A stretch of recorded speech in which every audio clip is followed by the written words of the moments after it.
अथ भगवान शिव की श्रेष्ठता तथा उनकी पूजन की अनिवार्य आवश्यकता का प्रतिपादन। नारद जी बोले, हे ब्रह्मांड, हे राज प्रजापति, हे तात, आप धन्य को कि आपकी बुद्धि भगवान शिव में लगी हुई है। हे विदेह, आप पुनः इसी विषय का सम्यक प्रकार से विस्तार पूर्वक मुझसे वर्णन कीजिए। ब्रह्मा जी बोले, हे तात, एक समय की बात है, कमल से उत्पन्न होने वाले मैंने चारों ओर से ऋषियों और देवताओं को बुलाकर प्रेम पूर्वक सुंदर और मधुर वाणी में कहा, यदि आप सब नित्य सुख प्राप्त करने की इच्छा रखते हैं और नित्य अपने मनोरथों की सिद्धि चाहते हैं तो मेरे साथ क्षीर सागर के तट पर आएं। इस वचन को सुनकर वे सब मेरे साथ वहीं पर गए जहाँ सर्व कल्याणकारी भगवान विष्णु निवास करते हैं। हे मुने, वहाँ पर जाकर सभी देवता भगवान जगन्नाथ, देव देवेश्वर, जनार्दन, विष्णु को हाथ जोड़कर प्रणाम करके खड़े हो गए। ब्रह्मा आदि उन उपस्थित देवताओं को देखकर शिव के चरण कमल का स्मरण करते हुए विष्णु कहने लगे। विष्णु जी बोले, हे ब्रह्मादि ने देवों और ऋषियों, आप लोग वहाँ किस लिए आए हुए हैं? प्रेम पूर्वक सब कुछ कहें। इस समय कौन सा कार्य आ पड़ा? ब्रह्मा जी बोले, भगवान विष्णु के द्वारा ऐसा पूछने पर मैंने उन्हें प्रणाम किया और उपस्थित उन सभी देवताओं से कहा कि इस समय आप सबके आने का क्या प्रयोजन है, इसका निवेदन आप सब करें। देवता बोले, किसकी सेवा है जो सभी दुखों को दूर करने वाली है, जिसको कि हमें नित्य करना चाहिए। देवताओं का यह वचन सुनकर भगवान विष्णु देवताओं सहित मेरी प्रसन्नता के लिए कृपापूर्वक यह वाक्य कहने लगे। श्री भगवान बोले, हे ब्रह्मांड, देवों के साथ आपने पहले भी इस विषय में सुना है, किंतु आज पुनः आपको और देवताओं को बता रहा हूँ। ये ब्रह्मांड, अपने अपने कार्यों में संलग्न समस्त देवों के साथ आपने जो देखा है और इस समय जो देख रहे हैं उसके विषय में बार बार क्यों पूछ रहे हैं? सभी दुखों को दूर करने वाले शंकर जी की ही सदा सेवा करनी चाहिए। ये बात स्वयं ही उन्होंने विशेषकर मुझसे और ब्रह्मा से भी कही थी। इस अद्भुत दृष्टांत को आप सब लोगों ने भी देखा है, अतः सुख चाहने वाले लोगों को कभी भी उनका पूजन नहीं छोड़ना चाहिए। देव देवेश्वर भगवान शंकर के लिंग मूर्ति रूप महेश्वर का त्याग करके अपने बंधु बांधवों सहित तार पुत्र नष्ट हो गए। वे सब मेरे द्वारा माया से मोहित कर दिए गए और जब वे शिव की भक्ति से वंचित हो गए तब वे नष्ट और ध्वस्त हो गए। अतः देव सतम लिंग मूर्ति धारण करने वाले भगवान शंकर की विशेष श्रद्धा के साथ सदैव पूजा और सेवा करनी चाहिए। शिवलिंग की पूजा करने से ही देवता, दैत्य, हम और आप सभी देवताओं सभी श्रेष्ठता को प्राप्त कर सके हैं। ये ब्रह्मांड, आपने कैसे उन्हें बुला दिया है, इसलिए जिस किसी भी तरह से भगवान शिव के लिंग का पूजन नित्य करना ही चाहिए। हे ब्रह्मांड, सभी मनोकामना की पूर्ति के लिए देवताओं को भगवान शंकर की पूजा करनी चाहिए। वहीं हानि है, वहीं बहुत बड़ा छिद्र है, वहीं उसकी अन्यथा और वहीं महामूर्खता है। जिस मुहूर्त अथवा क्षण में मनुष्य शिव का पूजन नहीं करता है, जो शिव भक्ति प्राण है, जो शिव में अनुरक्त चित्त वाले हैं और जो शिव का स्मरण करते हैं, वे दुख के पात्र नहीं होते। जो महाभाग मन को अच्छे लगने वाले सुंदर सुंदर भगवान, सुंदर आभूषणों से युक्त स्त्रियां, इच्छानुकूल धन, पुत्र पुत्रादि संतति, निरोग शरीर, अलौकिक प्रतिष्ठा, सर्वलोक का सुख, अंतकाल में मुक्ति लाभ और परमेश्वर की भक्ति चाहते हैं, वे पूर्व जन्म कृत पुण्याधिक्य के कारण सदा शिव की अर्चना किया करते हैं। जो भक्ति प्राण मनुष्य शिवलिंग की नित्य पूजा करता है उसकी की सिद्धि सफल होती है और वह पापों से लिप्त नहीं होता। ब्रह्मा जी बोले, शिव भगवान विष्णु ने जब देवताओं से ऐसा कहा तब उन्होंने साक्षात हरि को प्रणाम करके मनुष्य को समस्त कामनाओं की प्राप्ति के लिए उनसे शिवलिंग देने की प्रार्थना की। उसको सुनकर भगवान विष्णु ने विश्वकर्मा से कहा, मनुष्य, मैं तो जीवों का उद्धार करने में तत्पर हूँ। हे विश्वकर्मन, मेरी आज्ञा से आप भगवान शिव के कल्याणकारी लिंगों का निर्माण करके उन्हें सभी देवताओं को प्रदान कीजिए। ब्रह्मा जी बोले, तब विश्वकर्मा ने अधिकार के अनुसार शिवलिंगों का निर्माण करके मेरी और विष्णु की आज्ञा से उन सभी शिवलिंगों को उन देवताओं को प्रदान किया। ये ऋषि श्रेष्ठ, वही आज मैं आपसे कह रहा हूँ, सुनिए। इंद्र बद्रमणियों से बने शिवलिंग, विश्वपुत्र कुबेर स्वर्णलिंग, धर्म पीतवन पुखराज की मणि से निर्मित लिंग, वरुण श्यामण की मणियों से बने हुए लिंग, विष्णु इंद्रनील मणि से निर्मित लिंग, ब्रह्मा सुवर्ण से बने शिवलिंग हे मुने, सभी विश्वदेव चांदी से निर्मित शिवलिंग, वसुगण पीतल के शिवलिंग, अश्विनी कुमार पार्थिव लिंग, देवी लक्ष्मी स्फटिकमणि के निर्मित लिंग, सभी आदित्य ताम्र निर्मित लिंग, सोमराज चंद्रमा मौक्तिक शिवलिंग, अग्निदेव वज्रमणि से बने शिवलिंग, श्रेष्ठ ब्राह्मण और उनकी पत्नियां मणिमय पार्थिव शिवलिंग, मैदानव चंदन के शिवलिंग, नाग मूंगे से बने शिवलिंग का आदरपूर्वक विधिवत पूजा करते हैं। देवी दुर्गा मक्खन से बने हुए शिवलिंग, योगी भस्म निर्मित शिवलिंग, यक्ष दति निर्मित शिवलिंग तथा छाया चावल के आटे की पेटी से बने हुए शिवलिंग को विधिवत पूजा करनी चाहिए। ब्राह्मणी देवी रत्नमय शिवलिंग की पूजा करती है। बाणासुर पारे से बने शिवलिंग तथा दूसरे लोग मिट्टी आदि से बनाए गए पार्थिव शिवलिंग का विधिवत पूजन करते हैं। विश्वकर्मा ने इसी प्रकार से शिवलिंग देवताओं और ऋषियों को भी दे दिए थे, जिनकी पूजा वे सभी देवता और ऋषि सदैव करते रहते हैं। देवताओं की हित कामना के लिए विष्णु ने उन्हें शिवलिंग प्रदान करके मुझे ब्रह्मा से शिव का पूजन विधान भी बताया। उनके द्वारा कहे गए शिवलिंग को उस पूजन विधान को सुनकर प्रसन्नचित्त मैं ब्रह्मा देवताओं के साथ अपने स्थान पर लौट आया। ए मुने, वहाँ आकर के मैंने सभी देवों और ऋषियों को संपूर्ण अभीष्ट की सिद्धि करने वाले शिवलिंग की पूजन विधियन को सम्यक रूप से बताया। ब्रह्मा जी बोले, सभी देवताओं और ऋषियों, सुनिए, मैं प्रसन्नतापूर्वक आप सब से शिव पूजन की उस विधि का वर्णन करने जा रहा हूँ जो भोग और मोक्ष को देने वाली है। ये देवों, हे मुनीश्वरों, सभी जीव जंतुओं में मनुष्य का जन्म प्राप्त करना दुर्लभ है। उसमें भी उत्तम कुल में जन्म लेना तो अत्यंत दुर्लभ है। उत्तम कुल में भी सदाचारी ब्राह्मणों के यहाँ जन्म लेना अच्छे पुण्यों के से ही संभव है। अतः भगवान सदाशिव की प्रसन्नता के लिए सदैव श्रवणाश्रम विहित कर्म करते रहना चाहिए।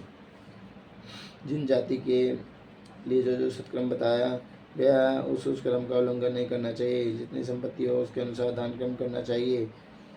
कर्म में शास्त्रों योगों की अपेक्षा तप यज्ञ श्रेष्ठ है। शास्त्रों तप योगों की अपेक्षा जप यज्ञ का महत्व अधिक है।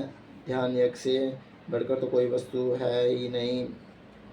ध्यान ज्ञान का साधन है, क्योंकि योगी ध्यान के द्वारा अपने इष्ट देव एक सदाशिव का साक्षात्कार करता है। भगवान सदाशिव सदैव ध्यान यज्ञ में तत्पर रहने वाले उपासक के सानिध्य में रहते हैं। जो विज्ञान से संपन्न है उनकी शुद्धि के लिए किसी प्रायश्चित आदि की आवश्यकता नहीं है।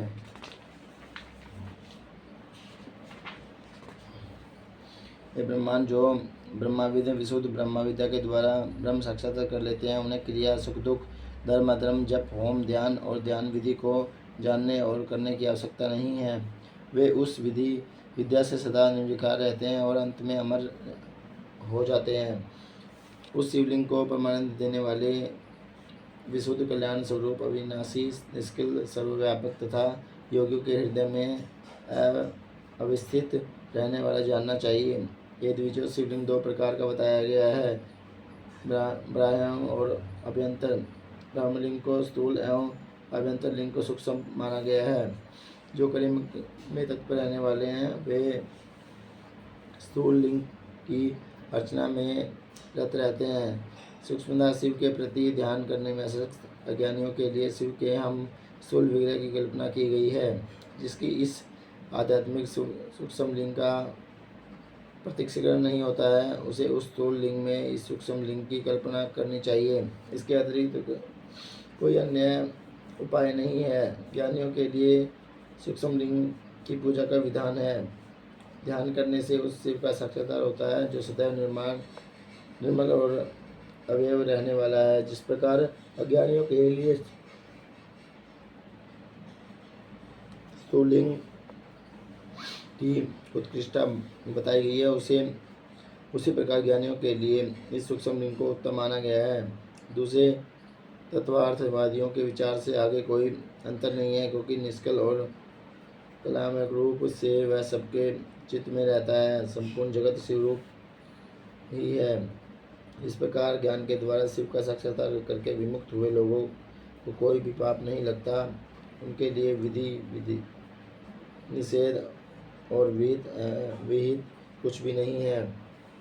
जिस प्रकार जल के भीतर रहते हुए भी कमल जल से लिप्त नहीं होता, उसी प्रकार घर में रहते हुए भी ज्ञानी पुरुष को कर्म अपने बंधन में बांध नहीं पाते हैं। इस प्रकार का ज्ञान जब तक मनुष्य को प्राप्त न हो जाए, तब तक उसे कर्म विहित स्थूल या सूक्ष्म शिवलिंग का निर्माण आदि करके सदाशिव की ही आराधना करनी चाहिए। जिस प्रकार विश्वास के लिए जगत में सूर्य एक ही स्थित है और एक ही होते हुए भी जल के आधार जल से आदि वस्तुओं में बहुत से रूपों में दिखाई पड़ता है, उसी प्रकार हे देवों, यह असत रूप जो कुछ भी संसार में सुनाई और दिखाई दे रहा है, उसे आप लोग शिव रूप परम ब्रह्मा ही समझे। जल तत्व के एक होने पर भी उनके संबंध में जो वेद प्रतीत होता है, वह संसार में सम्यक विचार न करने के कारण ही है। ऐसा अन्य सभी वेदार्थ तत्वज्ञ भी में कहते हैं। संसारियों के हृदय में सकल लिंग स्वरूप साक्षात परमेश्वर का वास है। ऐसा ज्ञान जिसको हो गया है, उसकी प्रतिमा आदि से क्या प्रयोजन है। इस प्रकार के ज्ञान से हीन प्राणी के लिए शुभ प्रतिमा की कल्पना की गई है, क्योंकि ऊंचे स्थान पर चढ़ने के लिए मनुष्य के लिए आलंबन आवश्यक बताया गया है। जैसे आलंबन के बिना ऊंचे स्थान पर चढ़ना मनुष्य के लिए अत्यंत कठिन ही नहीं सर्वथा असंभव है, वैसे ही निर्गुण ब्राह्मण की प्राप्ति के लिए प्रतिमा का अवलंबन आवश्यक कहा गया है। सगुण से ही निर्गुण की प्राप्ति होती है, ऐसा निश्चित है। इस प्रकार सभी देवताओं की प्रतिमा उन देवों में विश्वास उत्पन्न करने के लिए होती है। ये देव सभी देवताओं से महान है, इन्हीं के लिए यह पूजन का विधान है। यदि प्रतिमा न हो तो गंध चंदन पुष्पादि की आवश्यकता किस कार्य सिद्धि के लिए रह जाएगी।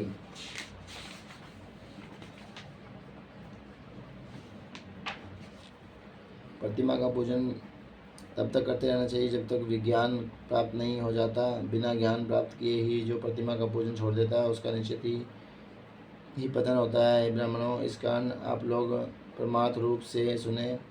अपनी जाति के अनुसार जो जो कर्म बताया गया है, उसे प्रयत्न पूर्वक करना चाहिए।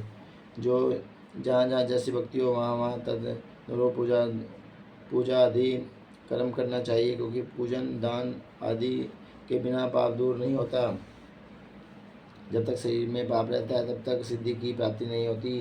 पाप के दूर हो जाने पर उसका सब कुछ सफल हो जाता है। जिस प्रकार मलिन वस्त्र में रंग बहुत सुंदर नहीं चढ़ता, किंतु उसे भली प्रकार से धोकर स्वच्छ कर लेने पर पूरा रंग अच्छी तरह से चढ़ता है, उसी प्रकार देवताओं की विधिवत पूजा करने से जब निर्मल शरीर में ज्ञान रूपी रंग चढ़ता है, तब जाकर उस ब्रह्मा विज्ञान का प्रादुर्भाव होता है। विज्ञान का मूल अनन्य भक्ति है और ज्ञान का मूल भी भक्ति ही कही जाती है। भक्ति का मूल सत्कर्म और अपने इष्ट देव आदि का पूजन है, और उसका मूल सद्गुरु कहे गए हैं, और उन सद्गुरु का मूल सत्संगति है। सत्संगति से सद्गुरु को प्राप्त करना चाहिए। सद्गुरु से प्राप्त मंत्र से देव पूजन आदि सत्कर्म करने चाहिए, क्योंकि देव पूजन से ही भक्ति उत्पन्न होती है और उस भक्ति से ज्ञान का प्रादुर्भाव होता है। ज्ञान से परम ब्रह्मा के प्रकाश का विज्ञान का उदय होता है। जब विज्ञान का उदय होता है, तब भेद बुद्धि नष्ट हो जाती है। समस्त भेदों के नष्ट हो जाने पर द्वंद्व दुख भी नष्ट हो जाते हैं। द्वंद्व दुख से रहित हो जाने पर वह साधक से रूप हो जाता है। हे देवर्षियों, द्वंद्व के नष्ट हो जाने पर ज्ञानी को सुख दुख की अनुभूति नहीं होती, और विहित अविहित का प्रपंच भी उसके लिए नहीं रह जाता है।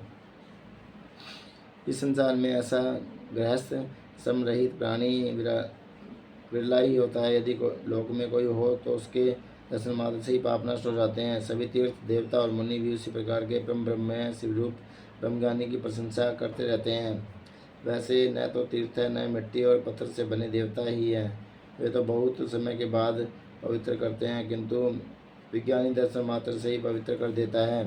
जब तक मनुष्य गृहस्थ आश्रम में रहे तब तक प्रेमपूर्वक उसे 5 देवताओं गणेश, सूर्य, विष्णु, शिव तथा देवी की और उनमें भी सर्वश्रेष्ठ भगवान सदाशिव की प्रतिमा का पूजन करना चाहिए अथवा मात्र सदाशिव की ही पूजा करनी चाहिए। एकमात्र वे ही सबके मूल कहे गए हैं। हे देवो, जैसे मूल के नीचे जाने पर सभी शाखाएं समय तक तृप्त हो जाती हैं, वैसे ही सर्वदेवमय सदाशिव ही के ही पूजन से सभी देवताओं का पूजन हो जाता है और वे प्रसन्न हो जाते हैं। जैसे वृक्ष की शाखाओं के तृप्त होने पर अर्थात उन्हें सींचने पर कभी भी मूल की तृप्ति नहीं होती, वैसे ही ये मनी श्रेष्ठों सभी देवताओं के लुप्त होने पर शिव की ही तृप्ति नहीं होती है। ऐसा सूक्ष्म बुद्धि वाले लोगों को जानना चाहिए। शिव के पूजित हो जाने पर सभी देवताओं का पूजन स्वतः ही हो जाता है। अतः आप सभी प्राणियों के कल्याण में लगे हुए मनुष्य को चाहिए कि वह सभी कामनाओं की फल प्राप्ति के लिए